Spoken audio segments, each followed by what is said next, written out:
നമസ്കാരം. Cinema in Malayalam എന്ന പേരിൽ ഞാൻ തുടങ്ങിയിരിക്കുന്ന യൂട്യൂബ് പരമ്പരയുടെ 13-ാം ഭാഗമാണ് ഇന്ന് നിങ്ങൾ ശ്രവിക്കുന്നത്. ഏവരെയും സന്തോഷപൂർവ്വം സ്വാഗതം ചെയ്തുകൊള്ളുന്നു. ഇത് 15 സീരീസിലായിട്ടുള്ള എൻ്റെ 130-ാമത്തെ വീഡിയോയാണ്. മനോഹരമായ നമ്പറാണ് 130 എന്നുള്ളത്. ആ ഭാഗ്യം എനിക്ക് ലഭ്യമായതിൽ ദൈവത്തിന് നന്ദി പറഞ്ഞുകൊണ്ട് സിനിമ ഇൻ മലയാളം 13-ാം ഭാഗം ആരംഭിക്കുകയാണ്. നല്ല സിനിമ സംസ്കാരം നമ്മുടെ ഇടയിൽ വളർത്തി എടുക്കുക എന്നുള്ള ലക്ഷ്യം വെച്ചുകൊണ്ട് ഞാൻ തുടങ്ങിയിരിക്കുന്ന ഈ യൂട്യൂബ് പരമ്പരയിൽ കഴിഞ്ഞ ഏതാണ്ട് 12 ഭാഗങ്ങളിലും നിങ്ങൾ 95% നേരവും ശ്രവിച്ചത് ഒരേ ഒരു സിനിമയെക്കുറിച്ചായിരുന്നു. അനന്തരം എന്ന പേരിലുള്ള സിനിമയെക്കുറിച്ചായിരുന്നു. എൻ്റെ ഉദ്ദേശ്യം ഒരു എപ്പിസോഡിൽ ഒരു സിനിമ തീർത്ത് അടുത്ത എപ്പിസോഡിൽ വേറൊരു സിനിമ പറയുകയായിരുന്നുവെന്ന് ഇതിനു മുമ്പുള്ള എപ്പിസോഡുകളിൽ ഞാൻ നിങ്ങളോട് പറഞ്ഞിട്ടുണ്ട്. പക്ഷേ ഒന്നാമതായി നമ്മളെടുത്ത സിനിമയായ അനന്തരം, അതിൻ്റെ മാഹാത്മ്യം കാരണം, സൗന്ദര്യം കാരണം, അപ്രകാരം സൗന്ദര്യമുള്ള സിനിമകൾ ഗവേഷണത്തിന് യോഗ്യമാകും വിധം പഠിക്കണമെന്നുള്ള നമ്മുടെ ആഗ്രഹം കാരണം നമ്മൾ 12 എപ്പിസോഡുകൾ പൂർണ്ണമാക്കി 13-ാം എപ്പിസോഡിലും വളരെ കുറച്ചാണെങ്കിലും അനന്തരത്തെക്കുറിച്ച് പറഞ്ഞുകൊണ്ട് അനന്തരം അവസാനിപ്പിക്കുകയാണ്.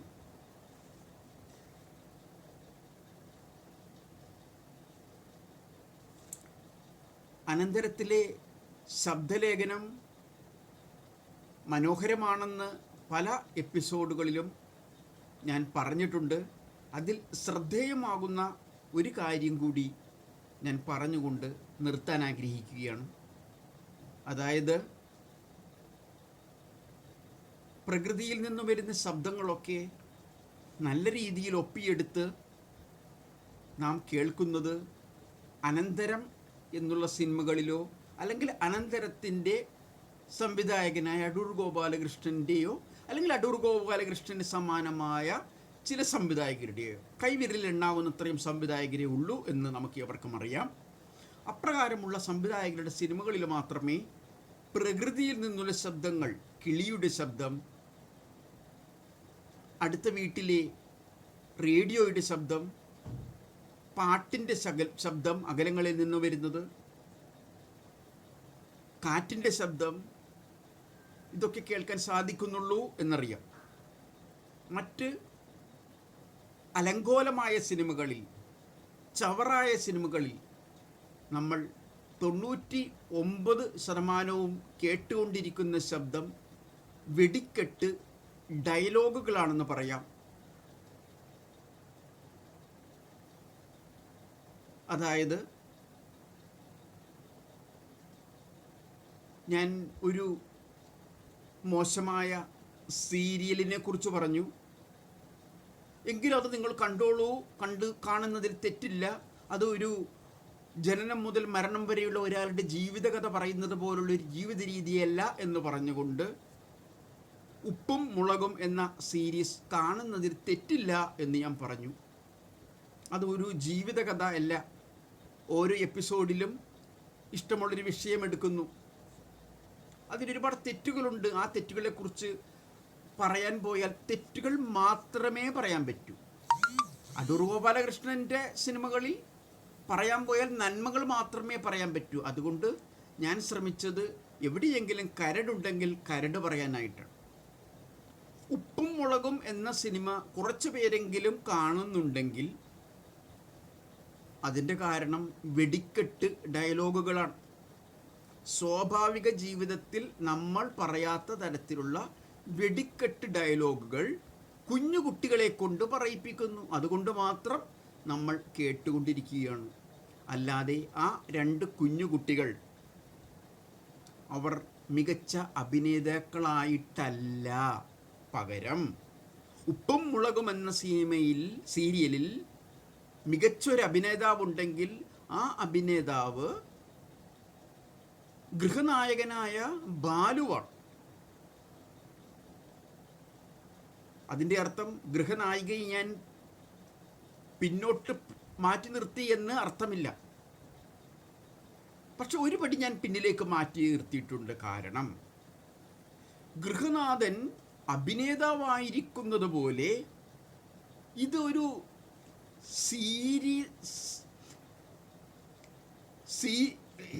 ഗൗരവപൂർണമായി കാണേണ്ട ഒരു സിനിമയല്ല, പകരം ഹാസ്യം കലർത്തി അവതരിപ്പിക്കേണ്ട ഒരു സീരിയലാണെന്നുള്ള ചിന്തയോടുകൂടി ഹാസ്യം കലർത്താൻ ഓരോ മൊമെൻറ്റുകളിലും ആ ഗൃഹനാഥൻ ശ്രമിക്കുന്നുണ്ട്. ഗൃഹനായികയും നല്ല അഭിനേത്രിയാണെന്ന് ഞാൻ അറിയുന്നു. പക്ഷേ കരയേണ്ട സമയത്ത് സ്വാഭാവികത കലർത്തിയുള്ള കരയൊച്ചിലും മറ്റും ആ പരമ്പരയ്ക്ക് അഭിനയമെന്ന കലയുമായി ബന്ധപ്പെട്ട് ഒരു ലേശം പിന്നോട്ട് ആ സഹോദരിയെ എടുക്കുന്നുണ്ട്. അതിൻ്റെ അർത്ഥം ആ സഹോദരി മികച്ച അഭിനേത്രിയല്ല എന്നല്ല ഞാൻ പറഞ്ഞത്. അടൂർ ഗോപാലകൃഷ്ണനെ പോലുള്ളൊരു സംവിധായകൻ്റെ കയ്യിൽ കിട്ടിയാൽ ആ അഭിനേത്രി, ഞാൻ വിശ്വസിക്കുന്നു, ദേശീയ അവാർഡ് തന്നെ കരസ്ഥമാക്കുമെന്ന് ഞാൻ പ്രതീക്ഷിക്കുന്നു. പക്ഷേ അപ്രകാരം ഒരു ഭാഗ്യം ആ സഹോദരിക്ക് ഉണ്ടായിട്ടില്ല. ഉണ്ടാകുമെന്ന് ഞാൻ പ്രതീക്ഷിക്കുകയാണ്. മമ്മൂട്ടിയും മോഹൻലാലും അല്ലെങ്കിൽ വെറും ഹാസ്യം മാത്രം കൈകാര്യം ചെയ്തു പോയിരുന്ന വ്യക്തികളും ഈ അടുത്ത കാലത്ത് ഹാസ്യം മാത്രം കൈകാര്യം ചെയ്തു പോന്നിരുന്ന, ഹാസ്യത്തിൽ തന്നെ അതപ്പതിച്ച ഹാസ്യം മാത്രം കൈകാര്യം ചെയ്തു പോന്നിരുന്ന ഒരു നടനും ദേശീയ തലത്തിൽ അംഗീകാരം കിട്ടി. അവർക്കൊക്കെ ദേശീയ തലത്തിൽ അംഗീകാരം കിട്ടാൻ കാരണം അടൂർ ഗോപാലകൃഷ്ണനോ അടൂർ ഗോപാലകൃഷ്ണനെ പോലുള്ള സംവിധായകരും സംവിധാനം ചെയ്ത സിനിമയിൽ അവർക്ക് അഭിനയിക്കാൻ ഭാഗ്യം ലഭിച്ചു എന്നുള്ളതാണ്. നമ്മളുടെ വിഷയം അതല്ല. വെടിക്കെട്ട് ഡയലോഗുകൾ പറഞ്ഞപ്പോൾ പെട്ടെന്ന് അറിയാതെ ഞാൻ ഉപ്പും മുളകിലേക്ക് കടന്നുപോയി. അത് ഗവേഷണ പ്രബന്ധമാക്കാവുന്ന ഒരു സീരീസേ അല്ല. പക്ഷെ നമ്മളവളെ ഒഴിവാക്കണ്ട എന്ന് ഞാൻ പറഞ്ഞു. അതിൻ്റെ കാരണം കല്യാണ വീഡിയോകൾ നമ്മൾ കാണാറുണ്ട്, സന്തോഷിച്ച് കാണാറുണ്ട്, ഞാൻ കാണാറുണ്ട്, നിങ്ങൾ കാണാറുണ്ട്, ഇനിയും കാണണം. അതുപോലെ ഉപ്പും മുളകും കണ്ടോളൂ. ഒരു ഗാനമേള നടക്കുകയാണെങ്കിൽ ഞാൻ ആസ്വദിച്ച് കാണാറുണ്ട്. സ്റ്റേജിലെ ഗാനമേള ആസ്വദിച്ച് കാണാറുണ്ട്. സ്റ്റേജിൽ ഒരു മിമിക്രി നടക്കുകയാണെങ്കിൽ, മോണോ ആക്ട് നടക്കുകയാണെങ്കിൽ, മിമിക്സ് പരേഡ് നടക്കുകയാണെങ്കിൽ അതൊരു 3 മണിക്കൂർ ഉണ്ടെങ്കിൽ പോലും 3 മണിക്കൂർ ഞാൻ ആസ്വദിച്ച് കാണാറുണ്ട്. സ്റ്റേജിൽ നടക്കുന്ന ആ മിമിക്സ് പരേഡ് അല്ലെങ്കിൽ അതിന് സമാനമായ ഗാനമേള അല്ലെങ്കിൽ അതിന് സമാനമായ ഏതെങ്കിലും ഒരു കല, നൃത്തമാവട്ടെ, എന്തുമാവട്ടെ, അത് 2 മണിക്കൂറാവട്ടെ 3 മണിക്കൂറാവട്ടെ, അത് മുഴുവൻ നേരം മുമ്പിൽ നിന്ന് ഒരു ക്യാമറ അത് ഒപ്പിയെടുത്ത് എന്നെ കാണിച്ചു തന്നാൽ ഞാൻ അത് കണ്ടുകൊണ്ടിരിക്കും. ആ അർത്ഥത്തിൽ നിങ്ങൾ ഉപ്പും മുളകും കണ്ടോളൂ, തെറ്റില്ല. ഓർക്കണം, ബാലതാരങ്ങളെ അഭിനയിക്കുന്ന ആ 2 കുട്ടികളും അഭിനയത്തിൻ്റെ ബാല്യത്തിൽ പോലും ആയിട്ടില്ല. പക്ഷെ നമ്മൾ അവരെ കേട്ടുകൊണ്ടിരിക്കുന്നത് അവർ പറയുന്ന ഡയലോഗുകൾ എഴുതിയ വ്യക്തി കുട്ടികൾക്ക് പറയാൻ പറ്റാത്ത ഡയലോഗുകൾ എഴുതി അവരെ കൊണ്ട് പറയിപ്പിക്കുന്നത് കൊണ്ടാണ്. ഒരു പക്ഷേ ഞാൻ നിങ്ങളോട് സംസാരിക്കുന്ന ഭാഷയിൽ ഒരു 4 വയസ്സുള്ള കുട്ടിക്ക് സംസാരിക്കാൻ പറ്റുമോ? ഞാനിപ്പോൾ അനന്തരത്തെക്കുറിച്ച് പറയുന്നത് പോലെ, അല്ലെങ്കിൽ ഉപ്പും മുളകിനെ എന്ന് പറയുന്ന മോശപ്പെട്ടൊരു സീരീസിനെ കുറിച്ച് പറയുന്നത് പോലെ എനിക്ക് തോന്നുന്നില്ല ഒരു 4 വയസ്സുള്ള കുട്ടിക്ക് സംസാരിക്കാൻ പറ്റുമെന്ന്. പക്ഷെ എൻ്റെ ഈ ഭാഷയിൽ 4 വയസ്സുള്ള ഒരു കുട്ടി അല്ലെങ്കിൽ 5 വയസ്സുള്ള കുട്ടി അല്ലെങ്കിൽ ഉപ്പുമുളകിലെ ആ ആൺകുട്ടിയുടെ പ്രായമുള്ള കുട്ടി അല്ലെങ്കിൽ പെൺകുട്ടിയുടെ പ്രായമുള്ള കുട്ടി സംസാരിക്കുകയാണെങ്കിൽ നമ്മൾ കാതോർക്കും. അതിന് നിരവധി പ്രേക്ഷകരെ കിട്ടും. അത്ഭുതം തോന്നും നമുക്ക്. ഒരു കുഞ്ഞുകുട്ടി ഇതിനെക്കുറിച്ച് സംസാരിക്കുന്നല്ലോ എന്ന് ഓർക്കും. എനിക്ക് പകരം, ഈ താടിയുള്ള എനിക്ക് പകരം, വാർദ്ധക്യത്തിലായിരിക്കുന്ന എനിക്ക് പകരം ഒരു യുവതിയായിരുന്നെങ്കിൽ ഇതിലും കൂടുതൽ പ്രേക്ഷകരുണ്ടാകുമെന്ന് എനിക്കറിയാം. പ്രത്യേകിച്ച് ഒരു നിശ്ചിത തരത്തിലുള്ള വസ്ത്രം കൂടി കൊടുത്താണെങ്കിൽ അതിൽ കൂടുതൽ പ്രേക്ഷകരുണ്ടാകുമെന്ന് എനിക്കറിയാം. വിഷയം അതല്ല. ശബ്ദത്തെക്കുറിച്ച് പറഞ്ഞപ്പോഴാണ് അറിയാതെ ഡയലോഗുകളിലേക്കും എനിക്കൊട്ടുഷ്ടമില്ലാത്ത സമയം കൊല്ലി സിനിമയായ സീരീസായ ഉപ്പുമുളകിനെക്കുറിച്ചും പറഞ്ഞു പോയത്. ഞാൻ ഉപ്പുമുളകിനെക്കുറിച്ച് പറഞ്ഞു പോകുമ്പോൾ അതിലും തറതറയായ സീരീസുകൾ കൊണ്ട് നിറഞ്ഞതാണ് മിക്ക TV ചാനലുകളും. മറ്റു സീരീസുകാർ കൈകൊട്ടിച്ചിരിക്കരുത്. ഉപ്പുമുളകിനെ വിമർശിച്ചല്ലോ, അത് തറയാണെന്ന് പറഞ്ഞല്ലോ, ഞങ്ങളെ വിമർശിച്ചില്ലല്ലോ എന്ന് പറയരുത്. നിങ്ങളെ വിമർശിക്കാൻ പോലും കൊള്ളില്ല. ഞാൻ കഴിഞ്ഞ പ്രാവശ്യം പറഞ്ഞു, ചില പെണ്ണുങ്ങൾ നിസ്ര സീരീസിൽ കക്കൂസിൽ പോകുന്നത് ലിപ്സ്റ്റിക് ഇട്ടുകൊണ്ടാണ്. അതിമനോഹരമായ മേക്കപ്പ് ഇട്ടുകൊണ്ടാണ് കക്കൂസിൽ നിന്ന് ഇറങ്ങി വരുന്നത്. ഇന്ത്യയിൽ വിദ്യാഭ്യാസ രംഗത്ത് 1-ാം സ്ഥാനമുള്ള സംസ്ഥാനമാണ് കേരളം. ആരോഗ്യരംഗത്തും 1-ാം സ്ഥാനമുള്ള സംസ്ഥാനമാണ് കേരളം. ഈ വർഷം നേടിയതോ കഴിഞ്ഞ വർഷം നേടിയതോ അല്ല. ഈ സർക്കാരിൻ്റെ സമയത്തോ കഴിഞ്ഞ സർക്കാരിൻ്റെ സമയത്തോ നേടിയതല്ല. വർഷങ്ങളായി അല്ലെങ്കിൽ നിരവധിയായ സർക്കാരുകളായി നേടിയിട്ടുള്ളതാണ്. വിദ്യാഭ്യാസ രംഗത്തും ആരോഗ്യരംഗത്തും ഇത്ര പുരോഗതിയുണ്ടായിട്ടും നമുക്ക് അതിശയോക്തിയില്ലാതെ അല്ലെങ്കിൽ ന്യൂനോക്തിയില്ലാതെ കാര്യങ്ങൾ അവതരിപ്പിക്കാനുള്ള കഴിവില്ലായ്മ കൊണ്ടാണ് നാം ഇപ്രകാരം അഴുക്ക് സിനിമകൾ കണ്ടുപോകുന്നത്. അഴുക്ക് സീരീസുകൾ എന്ന് പറയുന്നതായിരിക്കും കൂടുതൽ ഉചിതം. സിനിമയെക്കാളുപരി അതപ്പതിച്ചു പോരുന്നത് TV കളിലൂടെ കടന്നു വരുന്ന സീരീസുകളാണ്, പരമ്പരകളാണ്, നിശ്ചിതമായ പരമ്പരകളാണ്. ഒരു മോശമായ സംസ്കാരത്തെ കേരളത്തിൽ സൃഷ്ടിക്കുകയാണ്. ഇത്രയും വിദ്യാഭ്യാസമുള്ളവരായിട്ട് പോലും മലയാള ഭാഷയിൽ പറഞ്ഞാൽ മസ്തിഷ്ക ക്ഷാളനത്തിന് വിധേയരാകുന്നു. അതിൻ്റെ മലയാളം നിങ്ങൾക്ക് മനസ്സിലായില്ലെങ്കിൽ അതിൻ്റെ ഇംഗ്ലീഷ് ബ്രെയിൻ വാഷിംഗ് എന്നുള്ളതാണ്.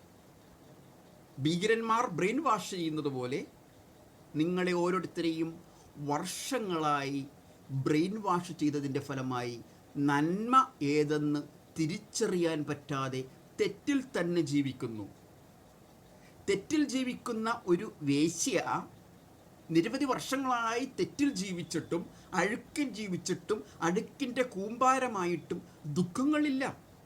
എന്നാൽ ജീവിതത്തിൻ്റെ ഏതെങ്കിലും ഒരു നിശ്ചിത നിമിഷം അബദ്ധം പറ്റി ഏതെങ്കിലും ഒരു പുരുഷൻ ആ വേശ്യയെ സമീപിച്ച് പുറത്തു വന്നാൽ, ഒരുപക്ഷെ ആ വേശ്യയെ സമീപിക്കാൻ പോയിട്ട് സ്പർശിക്കുക പോലും ചെയ്യാതെ തിരിച്ചു വന്നാൽ, അപ്രകാരമുള്ളൊരു സിനിമയുമുണ്ട് മലയാളത്തിൽ. ഷട്ടർ എന്ന പേരുള്ള സിനിമ ഒരു വേശ്യയെ സമീപിക്കാൻ പോകുന്നതാണ്. ജീവിതത്തിൽ ആദ്യമായിട്ടൊരു വേശ്യയെ സമീപിക്കാൻ പോകുന്നത്. വേശ്യയെ സ്പർശിച്ചു പോലുമില്ല എന്ന് നമുക്കറിയാം. ഒരു രാത്രി മുഴുവൻ വേശ്യയോടുകൂടി കഴിഞ്ഞിട്ടും വേശ്യയെ തൊട്ടില്ല. ആ മനുഷ്യൻ്റെ ദുഃഖം നിങ്ങളൊന്ന് ആലോചിച്ച് നോക്കൂ. ആ മനുഷ്യൻ്റെ മാനസിക വൈകാരികത നിങ്ങൾ ആലോചിച്ച് നോക്കൂ. അപ്രകാരം മാനസിക വൈകാരികതകളോടുകൂടി ജീവിക്കുന്ന നിരവധി പുരുഷന്മാർ നമ്മുടെ സമൂഹത്തിലുണ്ട്. എന്നാൽ അപ്പുറത്ത് കിടക്കുന്ന വേശ്യയെ നമ്മൾ കാണുന്നുണ്ട് ഷട്ടർ എന്ന സിനിമയിൽ. എത്ര ലാഘവത്തോടെയാണ് അവൾ ശാന്തമായി ഉറങ്ങിയത്. 8 മണിക്കൂർ ഉറങ്ങുന്ന രാത്രിക്ക് പകരം അവൾ 12 മണിക്കൂർ ഉറങ്ങിയോ എന്ന് പോലും ഞാൻ സംശയിച്ചു പോവുകയാണ്. പകരം അപ്പുറത്ത് നിൽക്കുന്ന പുരുഷൻ എത്ര മണിക്കൂർ ഉറങ്ങി?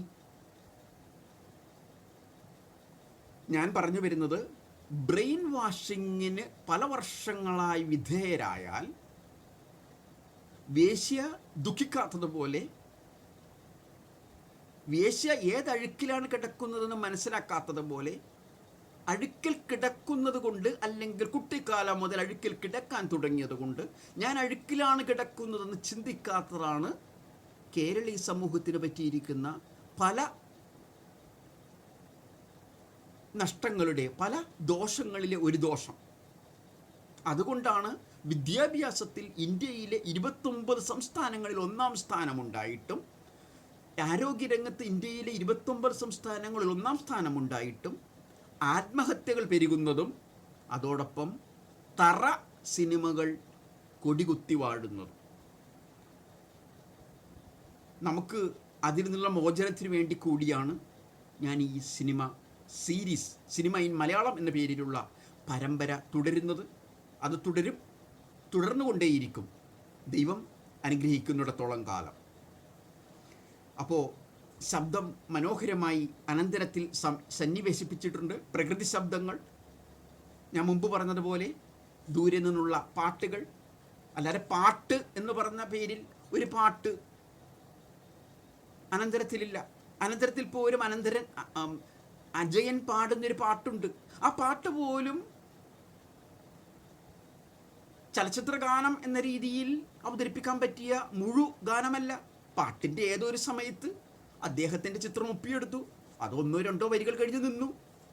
അതാണ് പാട്ട്, സിനിമയിലെ പാട്ട്. അല്ലാതെ പാട്ടിന് വേണ്ടി പാട്ട് പാടരുത്, മരം ചുറ്റി പാട്ട് പാടരുത്. പണ്ടത്തെ സിനിമകളിൽ കേട്ടിട്ടില്ലേ, കാനനച്ചോലയിലാടുമേക്കാൻ എന്ന് തുടങ്ങുന്ന പാട്ട് കാമുകൻ പാടുന്നു. സംഭാഷണങ്ങളാണ് നമ്മൾ സാധാരണ പറയുന്നത്. എടി നീ ഇങ്ങോട്ട് വാടി. സ്വപ്നാടനം എന്ന സിനിമയിലെ ചില ഡയലോഗുകൾ കേൾക്കുന്നു, അത്ഭുതം വന്നു പോകും. വെറും നാട്ടിൽ നമ്മൾ 2 പേർ സംസാരിക്കുന്ന തരത്തിൽ അതിമനോഹരമാവുന്ന ചില സന്ദർഭങ്ങളുണ്ട്. ഒരു സന്ദർഭം പറയാം. സ്വപ്നാടനത്തിൽ ഭാര്യയും ഭർത്താവും കിടക്കയിലായിരിക്കുമ്പോൾ, ഒരുമിച്ചായിരിക്കുമ്പോൾ, ലേശം വഴക്കിൻ്റെ സമയത്ത് ഭർത്താവ് ഭാര്യയോട് ചോദിക്കുന്നുണ്ട്, മദ്യപിക്കുന്ന സമയത്ത് ഭർത്താവ് ഭാര്യയോട് ചോദിക്കുന്നുണ്ട്, നിനക്കും വേണോ എന്നർത്ഥത്തിൽ ചോദിക്കുന്നുണ്ട്. അവൾ പറയുന്നുണ്ട്, കൃത്യമായ ഡയലോഗുകൾ ഞാൻ ഓർക്കാത്തത് കാരണം ഞാനത് പറയുന്നില്ല. അത് അവൾ പറഞ്ഞതിന് സമാനമായി പറയുകയാണെങ്കിൽ എനിക്ക് വേണ്ട എന്നർത്ഥത്തിൽ ദേഷ്യത്തോടെ സംസാരിക്കുന്നുണ്ട്. തുടർന്ന് അയാൾ സംസാരിക്കുന്നുണ്ട്, നിന്റെ അച്ഛൻ കഴിക്കൂലേ. ആ ലോക്കൽ ലാംഗ്വേജ് നിങ്ങൾ ഓർക്കണം. അതായത് വൈക്കം മുഹമ്മദ് ബഷീറിൻ്റെ രുപൂപ്പാക്കൊരാനുണ്ടാർന്ന് മാത്രം നിങ്ങൾ ആലോചിച്ചാൽ മതി. എൻ്റെ അപ്പൂപ്പന് ഒരു ആന ഉണ്ടായിരുന്നു എന്നുള്ളതല്ല വൈക്കം മുഹമ്മദ് ബഷീറിൻ്റെ ഭാഷ. സ്വപ്നാടനത്തിലെ ഭാഷ അവിടെ അങ്ങനെയാണ്. അപ്പോൾ അവൾ തിരിച്ചു പറയുന്നുണ്ട്, നിൻ്റെ അച്ഛനും അതിന് നിൻ്റെ അച്ഛൻ കഴിക്കുമല്ലോ. അതർത്ഥം അതേപോലുള്ളൊരു ലോക്കൽ ലാംഗ്വേജാണ് ഉപയോഗിക്കുന്നത്. അപ്പോൾ ആ ഭാര്യ പറയുന്നുണ്ട്, അത് ഞാൻ എന്ത് ചെയ്യണം, എൻ്റെ അച്ഛൻ കഴിക്കണമെന്ന് പറഞ്ഞാൽ ഞാനും കഴിക്കണോ? അങ്ങനെയാണ് പറഞ്ഞിരിക്കുന്നത്. അതിന് സമാനമാണ്. കൃത്യമായ വരികൾ ഓർത്തുകൊണ്ടല്ല ഞാൻ പറയുന്നത്. പക്ഷെ അത് സ്റ്റാൻഡേർഡ് അച്ചടി ഭാഷയാക്കുകയാണെങ്കിൽ എങ്ങനെയാണ്? അതുകൊണ്ട് ഞാൻ എന്തു ചെയ്യണം? എൻ്റെ അച്ഛൻ കഴിക്കുന്നു എന്ന് പറഞ്ഞ് ഞാൻ എന്തുകൊണ്ട് കഴിക്കണം? ഇങ്ങനെ പറഞ്ഞാൽ അതിൽ സ്വാഭാവികതയില്ല. അങ്ങനെ സംഭാഷണം എഴുതിയാൽ സ്വാഭാവികതയില്ല. അത് തിരിച്ചറിയാൻ നമ്മൾ പഠിക്കണമെങ്കിൽ നമ്മളിൽ ബ്രെയിൻ വാഷ് ചെയ്യപ്പെട്ട സാധനം നമ്മളുടെ തലച്ചോറിൽ നിന്ന് നമ്മൾ എടുത്തു മാറ്റണം. അതിന് നാം സ്നേഹിക്കാൻ പഠിക്കണം. ആരെ? അടൂർ ഗോപാലകൃഷ്ണനെ പോലുള്ളവരെ സ്നേഹിക്കാൻ പഠിക്കണം, ബഹുമാനിക്കാൻ പഠിക്കണം, ആദരിക്കാൻ പഠിക്കണം. അപ്പോൾ അനന്തരത്തിൽ ഹോസ്റ്റലിലായിരിക്കുമ്പോൾ പലപ്പോഴും ശബ്ദങ്ങൾ കേൾക്കുന്നുണ്ട്. അടുത്ത സ്ഥലത്തു നിന്ന് വരുന്ന മനോഹരമായ ശബ്ദം ഹോസ്റ്റലാണെന്ന് നമുക്ക് തിരിച്ചറിയാൻ പറ്റും. ചില ഹിന്ദി ഗാനങ്ങൾ കേൾക്കുന്നുണ്ട്. ഒരുപക്ഷെ അടുത്ത മുറിയിൽ നിന്നായിരിക്കും, അല്ല അടുത്ത ബിൽഡിങ്ങിൽ നിന്നായിരിക്കും, അടുത്ത കെട്ടിടങ്ങളിൽ നിന്നായിരിക്കും, എവിടെ നിന്നെങ്കിലും ആവട്ടെ. ഒരു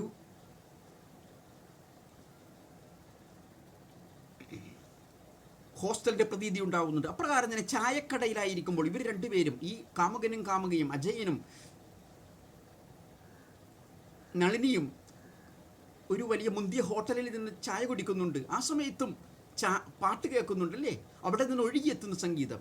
ഞാൻ ഇത് മാത്രം സൂചിപ്പിച്ചുകൊണ്ട് അനന്തരം എന്ന സിനിമ ഇവിടെ അവസാനിപ്പിക്കുകയാണ്. അനന്തരത്തെക്കുറിച്ച് എന്നെ ശ്രവിച്ച 13 എപ്പിസോഡുകളിലായി എന്നെ ശ്രവിച്ച നിങ്ങളോട് എവരോടും നന്ദി പറയുന്നു. ഞാൻ ശ്രവിച്ചതിൽ നിന്ന് നിങ്ങൾക്ക് അനന്തരത്തെക്കുറിച്ച് കുറച്ചെങ്കിലും മനസ്സിലായെങ്കിൽ, നല്ല സിനിമയെക്കുറിച്ച് കുറച്ചെങ്കിലും മനസ്സിലായെങ്കിൽ നിങ്ങളിത് മറ്റുള്ളവർക്ക് പകരുക. നമുക്ക് അടുത്ത സിനിമയെക്കുറിച്ച് തുടങ്ങാം. തീർച്ചയായിട്ടും 13 എപ്പിസോഡുകളിലൂടെ ഞാൻ അനന്തരം പറഞ്ഞതുപോലെ അടുത്ത 13 എപ്പിസോഡുകളിലൂടെ ആയിരിക്കയില്ല ഞാൻ അടുത്ത സിനിമ പറയാൻ ഉദ്ദേശിക്കുന്നത്. അടുത്ത സിനിമയായി ഞാൻ പറയാൻ ഉദ്ദേശിക്കുന്നത് വിധേയൻ. ആരാണ് സംവിധാനം ചെയ്തിരിക്കുന്നത്?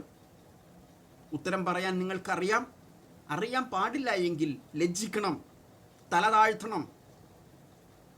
കാരണം മനോഹരമായ സിനിമകളെക്കുറിച്ച് പറയാൻ നിങ്ങൾക്കറിയില്ല എങ്കിൽ ലജ്ജിക്കണം, തല താഴ്ത്തണം. വിധേയൻ സംവിധാനം ചെയ്തിരിക്കുന്നതും അടൂർ ഗോപാലകൃഷ്ണൻ തന്നെ. അടൂർ ഗോപാലകൃഷ്ണൻ്റെ എത്രാമത്തെ സിനിമയാണ് വിധേയൻ?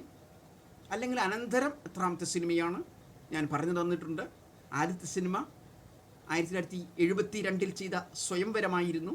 തുടർന്ന് കൊടിയേറ്റം, സ്വയംവരം, കൊടിയേറ്റം, എലിപ്പത്തായം, മുഖാമുഖം. അതിനുശേഷമുള്ള സിനിമയാണ് അനന്തരം. അനന്തരം കഴിഞ്ഞ് ചെയ്തതാണ് മതിലുകൾ. സ്വയംവരം, കൊടിയേറ്റം, എലിപ്പത്തായം, മുഖാമുഖം, അനന്തരം, മതിലുകൾ. അതിനുശേഷമാണ് വിധേയൻ എന്ന സിനിമ ചെയ്യുന്നത്. ഞാൻ ഈ വിധേയൻ എന്ന സിനിമയെക്കുറിച്ച് പറഞ്ഞു തുടങ്ങുന്നതിന് മുമ്പ് ഒരു കാര്യം നിങ്ങളോട് പറയട്ടെ. കുറച്ച് നാളുകളായി അനന്തരം ഞാൻ അവലോകനം ചെയ്തുകൊണ്ടിരിക്കുന്ന സമയത്ത് ഞാൻ മനസ്സിൽ ഓർക്കുമായിരുന്നു രണ്ടാമത്തെ സിനിമയായി എന്ത് സിനിമാ നിരൂപണത്തിൽ പറയണമെന്ന്. അന്നൊക്കെ ഞാൻ ആലോചിച്ചിരുന്നത് മുഖാമുഖം പറയണമെന്നാണ്. ഇപ്പോഴും എൻ്റെ ആഗ്രഹം മുഖാമുഖത്തെക്കുറിച്ച് പറയണമെന്നുള്ളതാണ്. മനോഹരമായൊരു സിനിമയാണ്, അനന്തരം പോലെ തന്നെ മനോഹരമായ സിനിമയാണ്.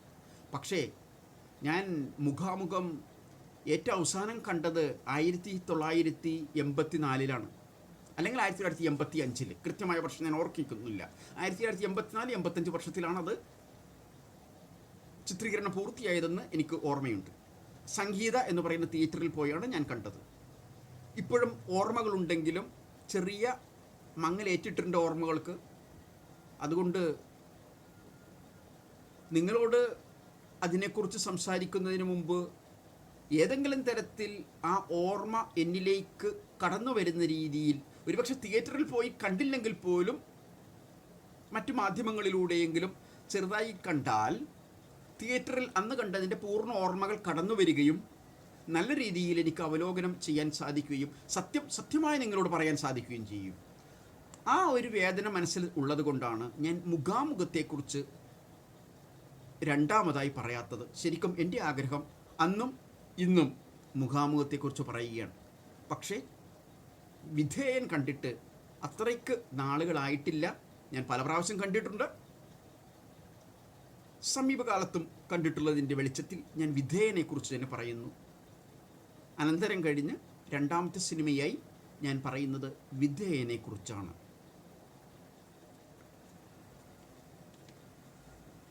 പേര് സൂചിപ്പിക്കുന്നത് പോലെ തന്നെ വിധേയത്വമാണ് നാം കാണുന്നത്. ആ വർഷം ഇറങ്ങിയ മറ്റൊരു സിനിമയാണ്, പ്രഗത്ഭമായ മറ്റൊരു സിനിമയാണ് അടൂർ ഗോപാലകൃഷ്ണനെ പോലെ സംവിധാനം ചെയ്യുന്ന TV ചന്ദ്രൻ എന്ന് പറയുന്ന സംവിധായകൻ്റെ സംവിധാനത്താൽ രൂപീകൃതമായ പൊന്തന്മാട എന്ന സിനിമയും. രണ്ട് സിനിമയിലും നായകനായി അഭിനയിച്ചിരിക്കുന്നത് മമ്മൂട്ടിയാണ്. അതുമായി ബന്ധപ്പെട്ട് മമ്മൂട്ടിയെക്കുറിച്ച് പറഞ്ഞിരിക്കുന്ന ഒരു വാക്യം ഞാനിവിടെ പറയാൻ ഉദ്ദേശിക്കുകയാണ്. മറ്റൊന്നും കൊണ്ടല്ല, വിധേയൻ എന്ന വാക്കിൻ്റെ അർത്ഥം എന്ത് എന്ന് ഞാൻ ചോദിച്ചു. അതുകൊണ്ട് അതിൽ പറഞ്ഞിരിക്കുകയാണ്, പൊന്തന്മാട എന്ന സിനിമയിൽ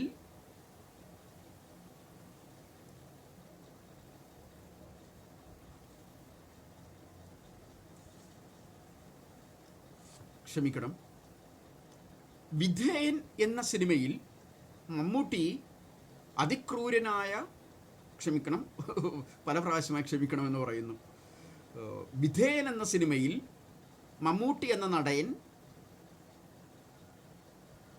യജമാനനായി, വിധേയൻ്റെ യജമാനനായി ജീവിച്ചെങ്കിൽ, വാക്യം ശ്രദ്ധിക്കുക, വിധേയൻ്റെ യജമാനനായി ജീവിച്ചെങ്കിൽ പൊന്തന്മാട എന്ന സിനിമയിൽ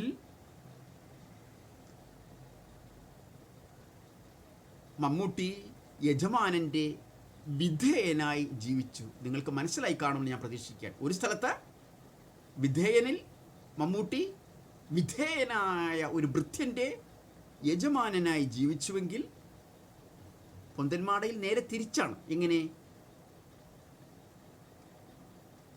യജമാനൻ്റെ വിധേയനായ ഭൃത്യൻ.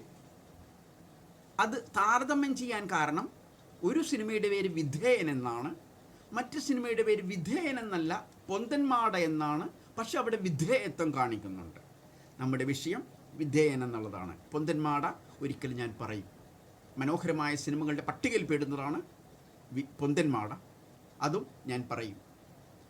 തൽക്കാലം വിധേയനിലേക്ക് കടക്കാം.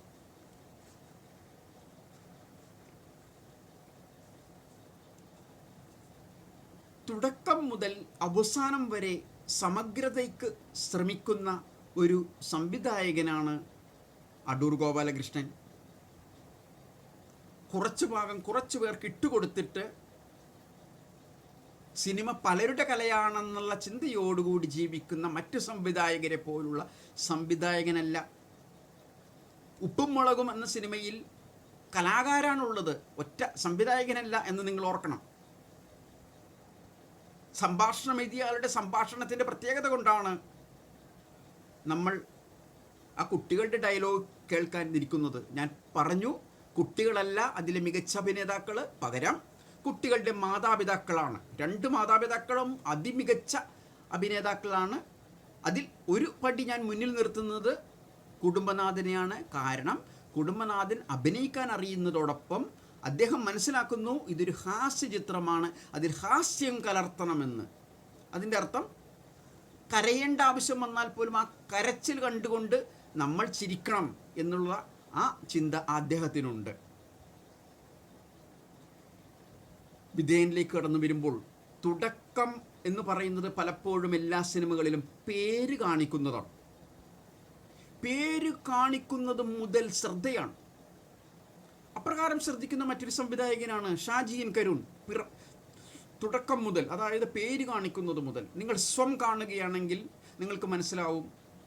ആ പേര് കാണിക്കുമ്പോൾ നമ്മൾ ആ സിനിമയിലേക്ക് ആകൃഷ്ടരായി, അതായത് നമ്മൾ എത്ര ദുഃഖത്തിൻ്റെ ജീവിതത്തിൽ നിന്ന് സിനിമ തിയേറ്ററിലേക്ക് കടന്നു പോയാൽ ആ ദുഃഖം മറന്നുകൊണ്ട് ഇതിൽ ലയിക്കാൻ തുടങ്ങുന്നു. അല്ലെങ്കിൽ അടിപിടി ജീവിതത്തിൽ നിന്നാണ് നമ്മൾ വന്നതെന്ന് കരുതുക, ദേഷ്യത്തിൽ നിന്നാണ് നമ്മൾ വന്നതെന്ന് കരുതുക, അല്ലെങ്കിൽ അതീവ സന്തോഷം നിറഞ്ഞ മറ്റൊരു സ്ഥലത്തു നിന്നാണ് വന്നതെന്ന് കരുതുക. എല്ലാ സന്തോഷങ്ങളെയും എല്ലാ ദുഃഖങ്ങളെയും എല്ലാ ക്ഷോഭങ്ങളെയും മാറ്റി നിർത്തി ഏത് സിനിമയിലേക്ക് നമ്മളെ കൊണ്ടുപോകുമോ ആ സിനിമയിലേക്ക് കൊണ്ടുപോകാൻ ഉപകരിക്കുന്ന രീതിയിൽ പേര് കാണിക്കുന്ന സമയത്ത് നമ്മളെല്ലാം മറന്നു പോകുന്നു. പേര് കാണിക്കുന്നത് സിനിമ തിയേറ്ററിൽ കയറുന്നതിന് മുമ്പുള്ള സമയവും സിനിമ കാണുന്ന സമയവും തമ്മിൽ നമ്മളെ ബന്ധിപ്പിക്കുന്നതിനുള്ള ഒരു സമയമാക്കി മാറ്റണം. അത് അറിവുള്ളത് ഷാജി എൻ കരുണിനെ പോലുള്ള അല്ലെങ്കിൽ അടൂർ ഗോപാലകൃഷ്ണനെ പോലുള്ള ചില സംവിധായകർക്ക് മാത്രമാണ്. അതുകൊണ്ട് തന്നെ അവരുടെ പേര് കാണിക്കുന്ന സമയത്ത് നിരവധിയായ ചിത്രങ്ങൾ നമ്മളെ കാണിച്ചു തരില്ല. പാട്ടുപാടുന്നതും മറ്റു ആടിക്കുഴയുന്നതും നിരവധി ദൃശ്യങ്ങൾ കാണിക്കുന്നതുമൊന്നും അവരുടെ സിനിമയിൽ ഉണ്ടാവുകയില്ല. ചിലപ്പോൾ ഒരൊറ്റ സീൻ തന്നെയായിരിക്കാം, ഒറ്റ ഷോട്ട് തന്നെയായിരിക്കാം.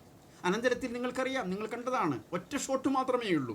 അതിലൂടെ നമ്മൾ അനന്തരത്തിലേക്ക് പ്രവേശിക്കുകയാണ്. നമ്മൾ ഏത് ദുഃഖത്തിൻ്റെ ജീവിതത്തിൽ നിന്ന് വന്നാലും, ക്ഷോഭത്തിൻ്റെ ജീവിതത്തിൽ നിന്ന് വന്നാലും, വിക്ഷോഭങ്ങളുടെ ജീവിതത്തിൽ നിന്ന് വന്നാലും പേര് കാണിക്കുന്ന സമയത്ത് നമ്മളെ കഴിഞ്ഞുപോയ തിയേറ്ററിൽ കയറുന്നതിന് മുമ്പ് നമ്മൾ ഏത് വിക്ഷോഭത്തിൻ്റെ ജീവിതത്തിലായിരുന്നു, അതിൽ നിന്ന് വ്യത്യസ്തമായി നമ്മൾ ഒരു ആശുപത്രി ജീവിതത്തിലേക്ക്, ഒരു ഏകാന്ത ജീവിതത്തിലേക്ക്, ഒരു അജയൻ്റെ ദുഃഖത്തിൻ്റെ ജീവിതത്തിലേക്ക്, ഒരു സംഗീതത്തിലേക്ക് കടന്നു വരികയാണ്.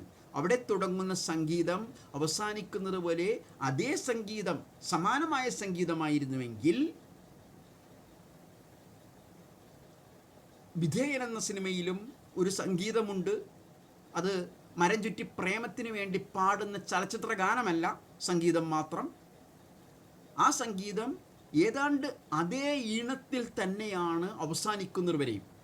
അത് അതേ ഈണത്തിൽ തന്നെയാണെന്ന് പറഞ്ഞാൽ ഇടയ്ക്ക് മാറ്റം വരുത്തേണ്ട സമയത്ത് ലഘുവായ മാറ്റം വരുത്തുന്നു എന്നതൊഴിച്ച് ഏതാണ്ട് അതേ സംഗീതം തന്നെ അവസാനം വരെ കാണുന്നത് മൂലം നിങ്ങൾ ഏതെങ്കിലും ഒരു സമയത്ത് ഉറങ്ങുന്ന സമയത്തോ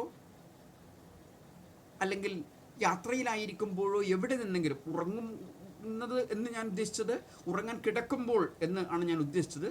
ഉറങ്ങുമ്പോൾ നമുക്ക് ഒന്നും കേൾക്കുന്നില്ല, കാണുന്നില്ല, അതെനിക്കറിയാം. ഉറങ്ങാൻ കിടക്കുമ്പോൾ അല്ലെങ്കിൽ യാത്രയിലായിരിക്കുമ്പോൾ, അതുപോലെ മറ്റേതെങ്കിലും ഒരു ജോലിയിലായിരിക്കുമ്പോൾ ഈ ഒരു സംഗീതം ദൂരെ നിന്നും വന്നാൽ നാം വിധേയൻ എന്ന സിനിമയുടെ ഓർമ്മയിൽ ചെന്നുപെടും. ഇങ്ങനെ ഏതെങ്കിലും ഒരു സിനിമയുടെ ഓർമ്മയിൽ നമ്മളെ കൊണ്ടു ചെന്നെത്തിക്കുന്ന സംഗീതങ്ങൾ പല സിനിമകളിലുമില്ല. ഒന്നുകിൽ വെടിക്കെട്ട് സംഭാഷണങ്ങൾ. വെടിക്കെട്ട് സംഭാഷണം എപ്പോൾ ഇല്ലാതാവുന്നു, ആ സമയത്ത് പാട്ട് തുടങ്ങി. പാട്ടെപ്പോഴില്ല, ആ സമയത്ത് വെറും സംഗീതം. ഇതാണ് സാധാരണ സിനിമകളിൽ നിങ്ങൾ കാണുന്ന ശബ്ദലേഖനം. നിങ്ങൾ ഒരിക്കലും പ്രകൃതിയുടെ ശബ്ദം കേട്ടിട്ടില്ല എന്നെനിക്കറിയാം. കാരണം എന്നെ ശ്രമിക്കുന്ന നിങ്ങളിൽ 99% തറ സിനിമകളായിരുന്നു ഇന്നലെ വരെ കണ്ടുകൊണ്ടിരുന്നത് എനിക്കറിയാം. അതുകൊണ്ട് നിങ്ങൾ കേട്ടിട്ടില്ല, കിളികളുടെ ശബ്ദം നിങ്ങൾ കേട്ടിട്ടില്ല, നിങ്ങൾ കാറ്റിൻ്റെ ശബ്ദം കേട്ടിട്ടില്ല, നിങ്ങൾ വാതിലടയ്ക്കുന്ന ശബ്ദം കേട്ടിട്ടില്ല, വാതിലിൻ്റെ വിജാഗിരിയുടെ ശബ്ദം കേട്ടിട്ടില്ല. ആ ശബ്ദങ്ങൾ നൽകുന്ന സൗന്ദര്യം ആസ്വദിക്കണമെങ്കിൽ ഇപ്രകാരമുള്ള അടൂർ ഗോപാലകൃഷ്ണനെ പോലുള്ള സിനിമ സംവിധായകരുടെ സിനിമ കണ്ട് അഴുക്ക് സംസ്കാരത്തിൽ നിന്ന് മാറുക. നിങ്ങൾ മാറിക്കൊണ്ടിരിക്കുകയാണെന്നും അതിൻ്റേതായ പ്രതിഫലനങ്ങൾ കേരളീയ സമൂഹത്തിൽ മുഴുവൻ ഉണ്ടാകാൻ വേണ്ടി നിങ്ങളിത് മറ്റൊരു വ്യക്തിയിലേക്ക് എത്തിക്കേണ്ടതിൻ്റെ ആവശ്യകത കൂടി മനസ്സിലാക്കുക. എൻ്റെ സതുദ്ദേശത്തെ നിങ്ങൾ മനസ്സിലാക്കുക. കൂടുതൽ അഭ്യർത്ഥനകളില്ല.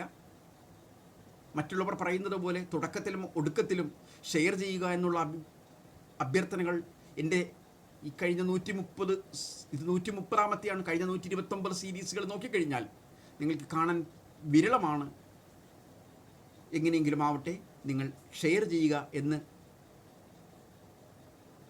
മാന്യമായ രീതിയിൽ നിങ്ങളോട് അഭ്യർത്ഥിക്കുന്നുണ്ട്. സബ്സ്ക്രൈബ് ചെയ്യുക എന്നും ലൈക്ക് ചെയ്യുക എന്നും